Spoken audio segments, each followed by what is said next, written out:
जी अस्सलाम वालेकुम। जर्मनी के शहर बर्लिन से मैं मानुष खान इस वक्त आप लोगों के सामने मौजूद हूँ एक मज़ेदार सी इन्फॉर्मेशन लेके। मुझे उम्मीद है कि आपको ये वीडियो ज़रूर पसंद आएगी। जब हम छोटे होते थे और अपनी अम्मी से हम सुना करते थे, जब कोई नया नोट हुकूमत पाकिस्तान जारी करती थी तो हमें पता चलता था कि जी जिस मुल्क की इकॉनमी जो है ना वो कमज़ोर होती जाती है, जितनी कमज़ोर होती जाती है उतने बड़े बड़े नोट वो निकालती है। तो मतलब हम छोटे थे तो हमें तो इस बात की समझ ही नहीं थी। तो हम ये सोचते थे कि लो इतने अच्छे-अच्छे नोट आ रहे हैं मार्केट में, इतने बड़े-बड़े नोट आ रहे हैं, ये तो बड़ी अच्छी बात है, बड़ी खुशी की बात है। लेकिन अब जब मैं जर्मनी आई और मैंने जर्मनी में आके इस चीज़ को देखा और समझा तो मुझे अंदाज़ा हुआ कि जिस मुल्क की इकॉनमी जितनी मज़बूत होती है, उसकी करेंसी की वैल्यू उतनी ही होती है। आज मैं आपको दिखाऊँगी कि जर्मनी में ज़्यादा से ज़्यादा जो है ना वो बड़ा नोट कौन-सा है और छोटे से छोटा सिक्का कौन-सा है। तो सबसे पहले हम शुरू करते हैं अपने जो है वो नोटों से कि जर्मनी में कौन-कौन से नोट चलते हैं। सबसे पहले मैं आपको बताऊँगी 5 यूरो।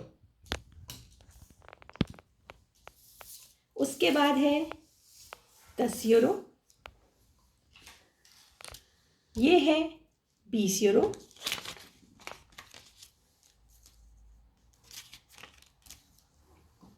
फिर आता है 50 यूरो, 100 यूरो और 200 यूरो। ये जर्मनी की टोटल करेंसी नोट हैं जिनसे आप जाके बाज़ार में शॉपिंग कर सकते हैं और इनकी वैल्यू है।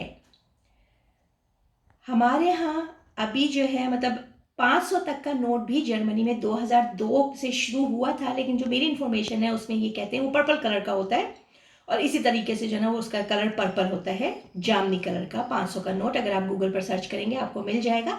लेकिन मेरी इन्फॉर्मेशन के मुताबिक ये है कि फ़िलहाल जो है ना वो अगर आप कहीं बैंक पे देने जाएँ तो बैंक ले लेता है, लेकिन आपको मज़ीद नए नोट जारी नहीं कर रहा। अब आते हैं हम अपने सिक्कों की तरफ। सिक्कों में जो है वो आप ये देखिए, हमारे पास जो है 2 यूरो का सिक्का है, इसकी वैल्यू है। 1 यूरो का सिक्का है, इसकी भी वैल्यू है। 50 सेंट में भी आप कुछ ना कुछ खरीद लेते हैं। 20 सेंट में भी आपको मिल जाती है चीज़।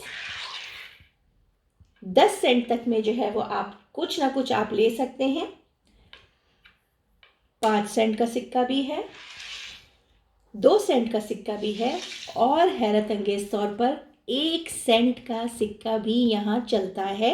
जब हम कोई चीज़ लेने जाते हैं तो अक्सर ऐसा होता है कि वो 99 सेंट की होती है या 1.99 की होती है या 19 यूरो मतलब 19.99 सेंट की होती है, तो फिर हमें दुकानदार ये 1 सेंट वापस करता है।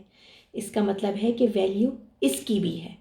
नेक्स्ट एपिसोड में इंशाल्लाह मैं आप लोगों को कोशिश करूँगी ये बताऊँ कि इनमें से कौन से जो है वो कितने में क्या चीज़ हम बाज़ार से ख़रीद सकते हैं। बहुत शुक्रिया।